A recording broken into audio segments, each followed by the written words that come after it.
अभी हम लोग लाइव हैं यहाँ से।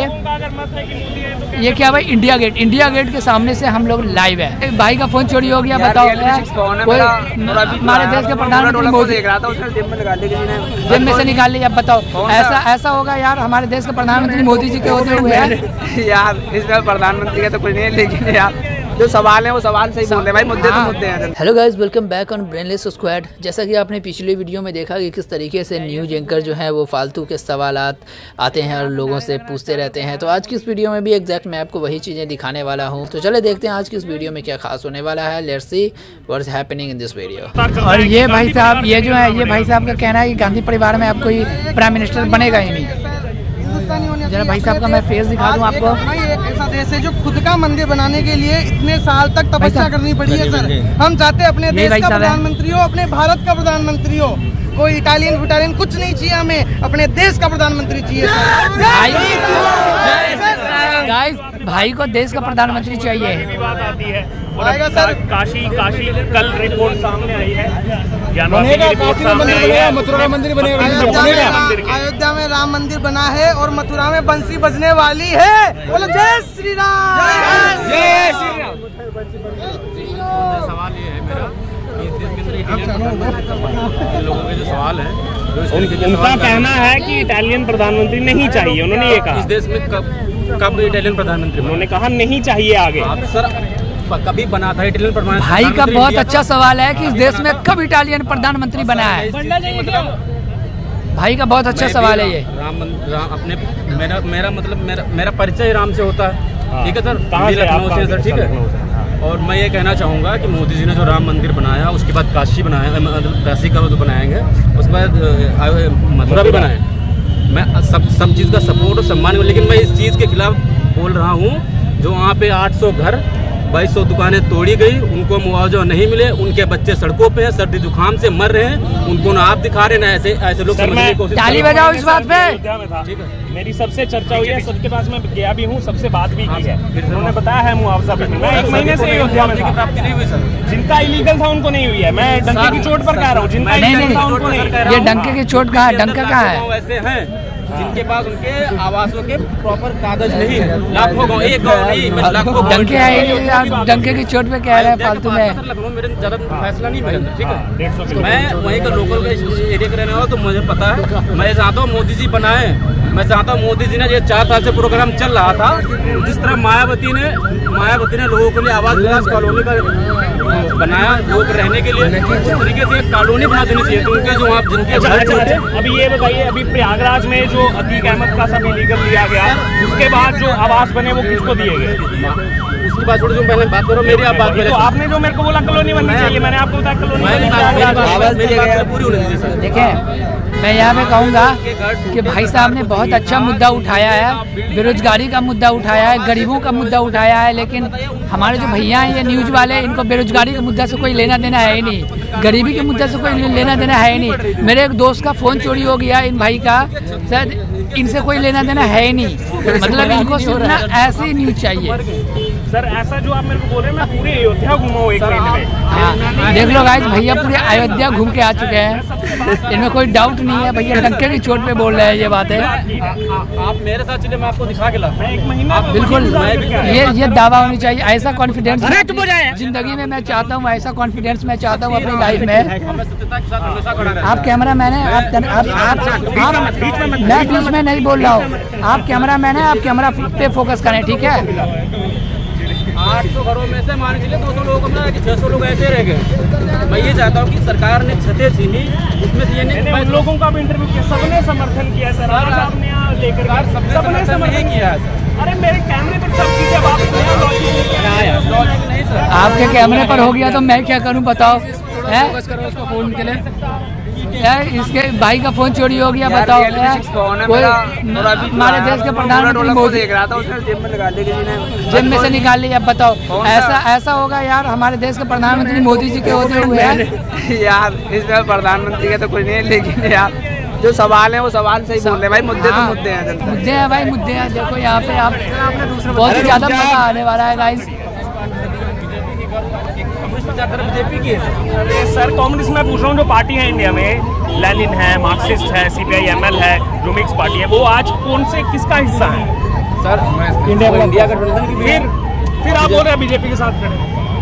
मैं ये नहीं कह रहा लॉजिक लाइए सर, यहाँ पे लोग तर्क देते हैं कि सिर्फ मोदी, मैं कहता हूँ देखो ये जो न्यूज़ वाले भैया हैं, ये जो भैया जो बोल रहे हैं ना, ये न्यूज़ वाले भैया ना उनको भटका रहे हैं, यानी कि इधर उधर डाइवर्ट करने की कोशिश कर रहे हैं। बट भाई साहब आप डाइवर्ट मत होना, आप बेरोजगारी के मुद्दे पर, गरीबी के मुद्दे पर बात करना, देश विकास के मुद्दे पर बात करना। अभी हम लोग लाइव हैं यहाँ से, ये क्या भाई इंडिया गेट के सामने से हम लोग लाइव हैं। और गाइस आप लोगों ने एक चीज़ सुना होगा कि इंडिया गेट का नाम बदल के भारत गेट होने वाला है। तो खैर अभी भी लोग इंडिया गेट के ही नाम से जानते हैं इनको भी। वो वेबसाइट बंद कर दी जाएगी जिसपे इंडिया गेट होगा, भारत पे गेट हो जाएगा। हाँ, वो वेबसाइट ही बंद कर दी जाएगी। जो कॉन्स्टिट्यूशन ऑफ इंडिया में जो इंडिया जो लिखा हुआ है ना, इंडिया इज अ रिपब्लिक ऐसे करके भारत का गणराज्य, इस पे कई उसको भी जगह मिटा दिया जाएगा। और इस पे भी सिर्फ इंडिया, शायद इंडिया गेट ही मोदी जी दूसरा बनवाते हैं। हाँ, इस पे तो इंडिया लिखा हुआ ही है। हाँ, इस पे भी इंडिया लिखा हुआ है गाइस। जो ऊपर पे आप देखोगे ना, सबसे ऊपर पे इंडिया लिखा हुआ है। अब शायद हमारे जो बीजेपी के नेता है, मोदी जी हैं, वो सब कोई दूसरा इंडिया गेट बनवा दे, ये अलग मसला है। उनको मिल रहा है, वो तो मैं बता तो रहा हूँ, वही तो रहते हैं। आइए और भी लोग हैं, उनसे भी चर्चा करेंगे यहाँ जी, और भी लोग से चर्चा कीजिए। बिल्कुल, बहुत अच्छी बात है सर, करनी चाहिए। लोग हैं उनसे भी। आपका क्या नाम है? कहाँ के रहने वाले हैं? बिहार में कहाँ के? वैशाली के रहने वाले हैं। देख रहे हैं अभी बिहार में चल रहा उठा पटक, क्या कहेंगे? जी आंटी, क्या लग रहा है अभी फिर से कुछ किसानों के बारे में बताना है भाई। आंटी आप कुछ बोलना चाहती है? आप कहाँ से आंटी? हम मनेर से आए ले, हम कौसे गाँव है हमारा। अच्छा, सब्सक्राइबर कितने? सब्सक्राइबर ज़्यादा नहीं है, 1700-1800 है। डिस्ट्रिक्ट जलगांव। अच्छा, आप किसानों के बारे में क्या बोलना चाहती हैं? किसानों के बारे में हर घर कपासी पड़ी है भाई, भाव नहीं मिल रहा है। वो अच्छा। शेतकरी का जीवन बहुत बेकार हो गया है। अच्छा, तो आप खाने लोग, के लिए अनाज नहीं उनके पास। आप लोग 2024 में, जीवन कैसा बिताएंगे? 2024 में मोदी जी को वोट करेंगी आप? करना तो पड़ेगा।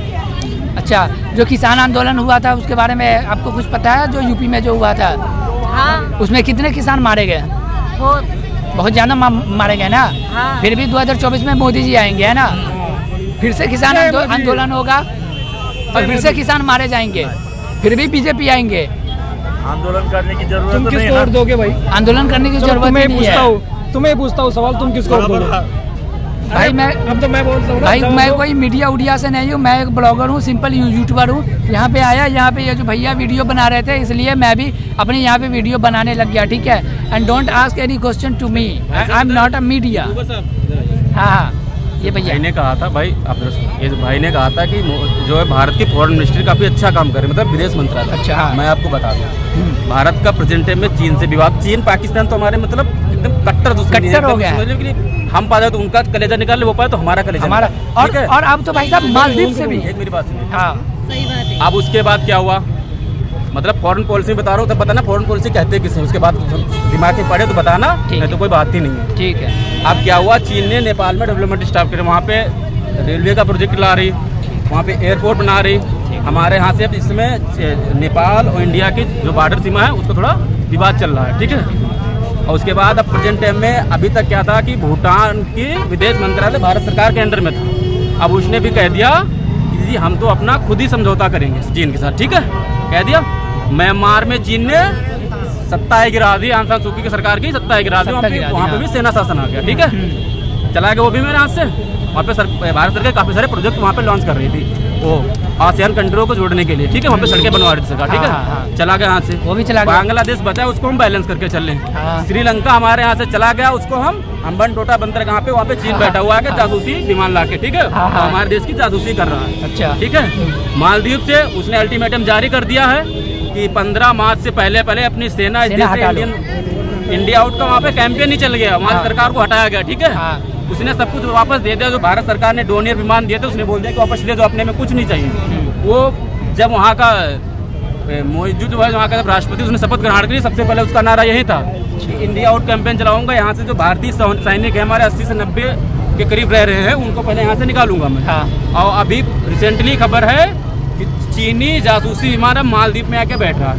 अब सुनिए, हमारे चारों तरफ उसने भारत देश को घेर रखा है। बिल्कुल बिल्कुल घेर रखा है। सिल्क रूट सुने आप? सिल्क रूट का वो पूरा वो लेकर चल रहा है, वो मतलब वो बना रहा है घेरा भारत को चारों तरफ से घूमने से। भाई साहब सुनिए, जो मैं भाई साहब इंटरनेशनल की बात कर रहे थे ना, हाँ, उसकी बात कर रहा हूँ। पढ़े लिखे भाई साहब लगते हैं, बोलिए। इन्होंने इंटरनेशनल की बात की तो मैं उसको बता रहा हूँ।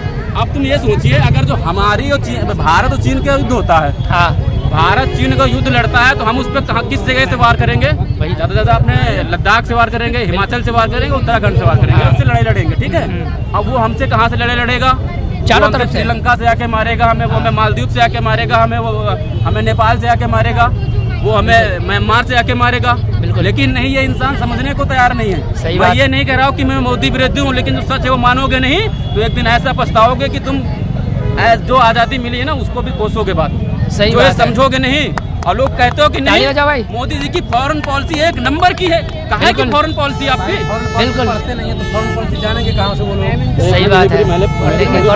पढ़ते ही नहीं। लोग कहते हैं कि मोदी जी की फॉरेन पॉलिसी बहुत अच्छी है। ये चीज बताइए, आपका ये घर है, ये मेरा घर है, और इसके चारों तरफ जो घर है, मैं उनसे सबसे, वो जब मेरे कहने पे नहीं मेरे दुश्मन हो जाएंगे। अब मान लीजिए कभी भी किसी को कहीं भी बुला लेगा, हमें नहीं पता उस देश में क्या हो रहा। सही बात। फिर भी नहीं, हम यही कहेंगे ना जी मोदी जी की फॉरेन पॉलिसी बहुत बढ़िया है। एक टाइम पे यही सोचता था, लेकिन जब मैंने ये सब देखा, ये सिस्टम चीन कर रहा है। अब मैं ये तो नहीं कि मोदी अंधभक्ति में कह दूं कि नहीं जी ये सही है। सही है जी। नहीं जी, चीन जो हमारी तरफ आ रहा, हमें फायदा हो रहा। अच्छा। देखिए अभी बीजेपी किसी पर, हाँ, लोग कह रहे हैं, देखेगा इससे हमें फायदा होगा। हाँ, लोग कह रहे हैं, कहते का फायदा होगा।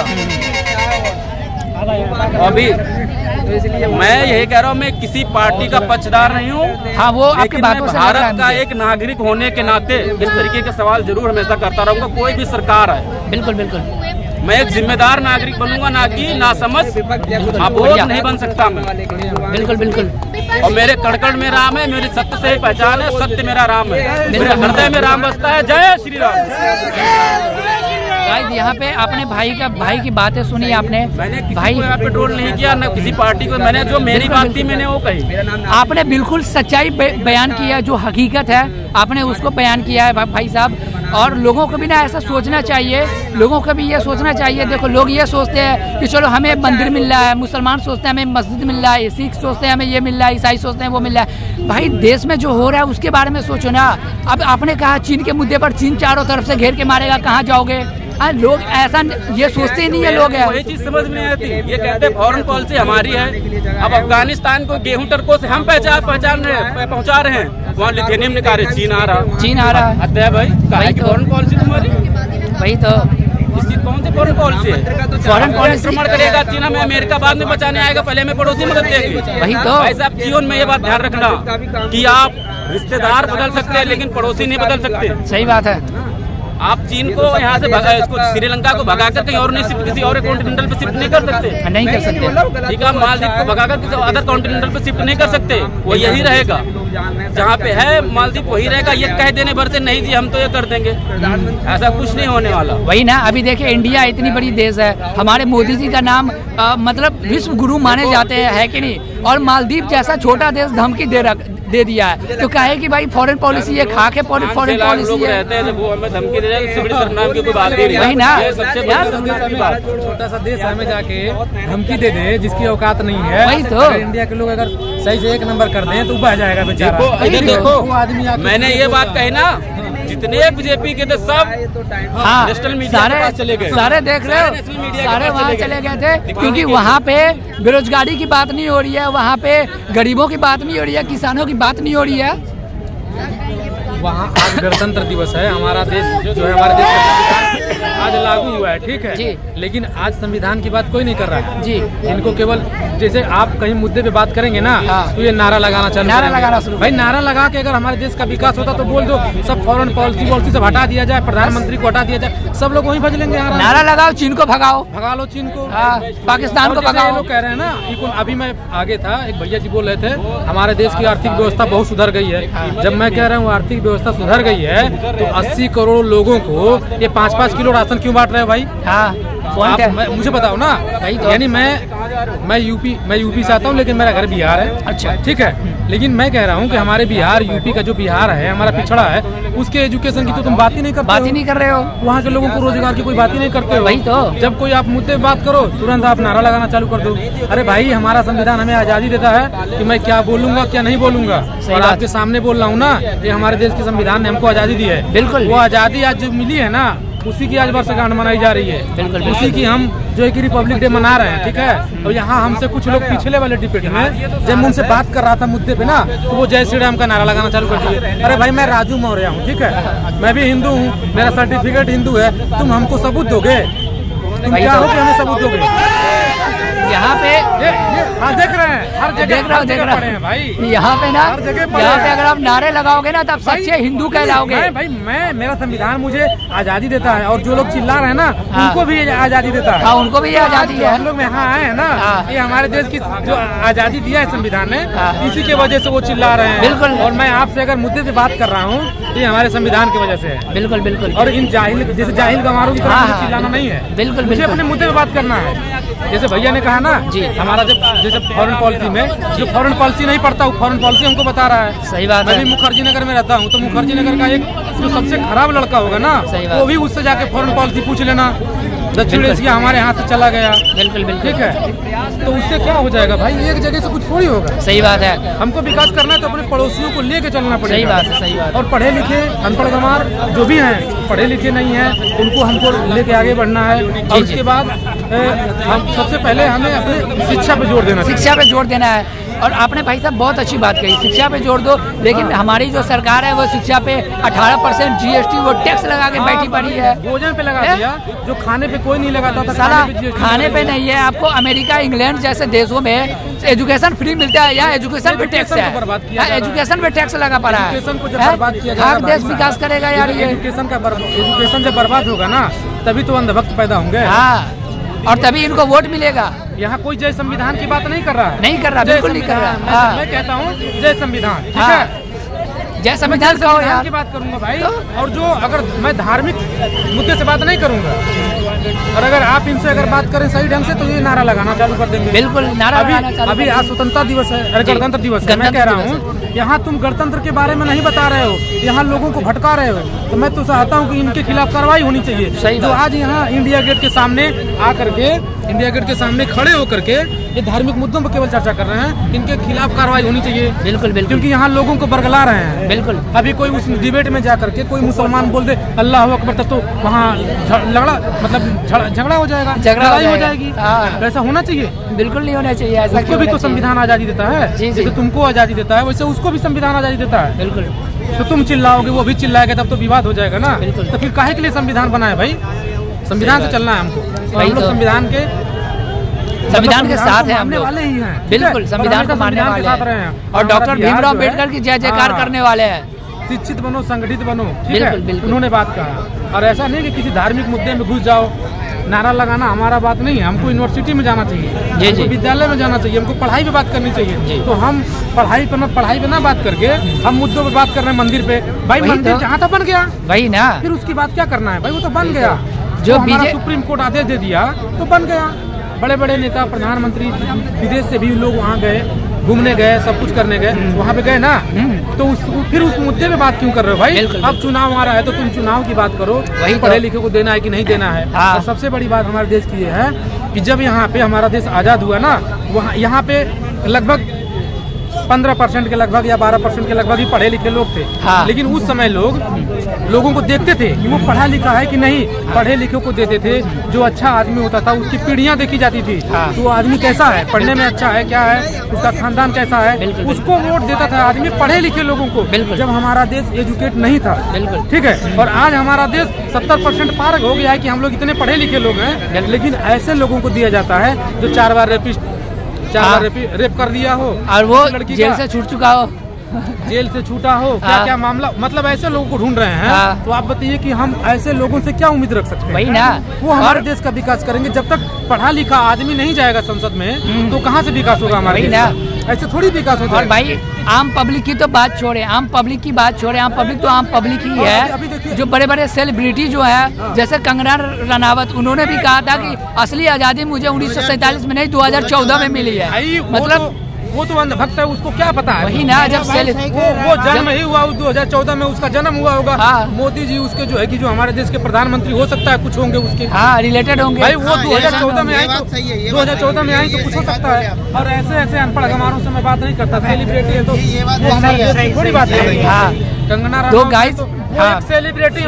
उनको चाहिए सीट चाहिए, राज्यसभा में जाना चाहती है। हाँ तो हमको थोड़ी राज्यसभा में जाना है। वही ना हमको भाई, अगर राज्यसभा ही जाना है, राज्यसभा ही जाना है तो आप सही ढंग से जाओ, गरीबों की सेवा करके जाओ। हमने कहा कि जैसे वो बोलती हैं डिबेट में, कभी उन्होंने गरीबी पे बोला है, कभी नहीं बोला, शिक्षा पे बोला है, कभी नहीं बोला, कभी मॉब लिंचिंग पे बोला है, कभी नहीं बोला। अभी जो ये हरियाणा की जो हमारी बहनें थी जिनका अभी आंदोलन चल रहा था, कभी उस पे बोला उन्होंने? कभी नहीं बोला। अरे भाई ऐसे ऐसे लोगों से क्या बात करना है। बिल्कुल बिल्कुल। अरे वो और आगे उनको राज्यसभा का टिकट चाहिए, हमको तो कुछ चाहिए नहीं। हाँ मैं तो यहाँ पढ़ाई करता हूँ, मुझे भाई नौकरी चाहिए, रोजगार चाहिए, कोई भी सरकार हो अच्छा काम करे, बस और सबसे रोजगार चाहिए, हमें पढ़े लिखे लोगों को चुनना चाहिए। हाँ सबसे हमारी गलती है क्या, ये अनपढ़ गंवार 2% 3% लोग हम पे शासन कर रहे हैं, और हमारा जो पढ़े लिखे लोग हैं ये जाके उनको वोट दे रहे हैं। और चुनाव जैसे आएगा, लोगों को धार्मिक मुद्दों में भटका दो, मंदिर मस्जिद कर दो और चुनाव जीत जाओ, पाकिस्तान पे अटैक कर दो, चुनाव जीत जाओ। जैसे कोई भी देश है ना,